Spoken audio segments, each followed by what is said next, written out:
ايه نسبة الامان في الاماكن الهادية زيادة عن اللزوم دي؟ الواحد بيشوف افلام وحاجات تخوف. يعني انت ممكن تطلعي مثلا تشتري حاجة من السوبر ماركت بالليل مثلا.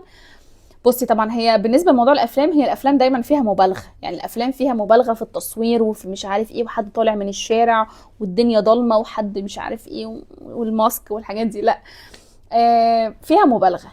ولكن خلينا نتفق ان الحرص جدا مهم، يعني تبقي حريصة.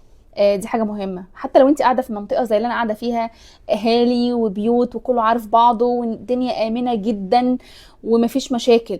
ولكن الواحد يبقى حريص، يعني الا اذا سبب مهم جدا يا سيدي ان انا اخرج بالليل، ما انا مش سوبر ماركت ايه اللي هخرج له بالليل، ان شاء الله ما اشتروا حاجة. يعني انا مش هخرج بالليل لوحدي سوبر ماركت. اضطرينا لخروج بالليل، يعني لا قدر الله حاجه طارئه او حاجه، معانا حد يعني مش لوحدي. لكن طبعا انك تبقي حريصه واخده بالك وما تمشيش في شارع مثلا اول مره تمشي فيه.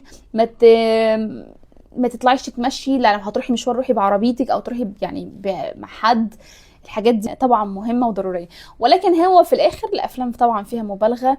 في اماكن طبعا نسبه الامان فيها اعلى من اماكن تانية، يعني الموضوع فيه variables كتير. ولكن so far انا الحمد لله انا من النوع اصلا اللي ما بخرجش بالليل، يعني ولا حتى لو كنت في مكان زحمه ولا في مكان هادي انا ما بخرجش بالليل.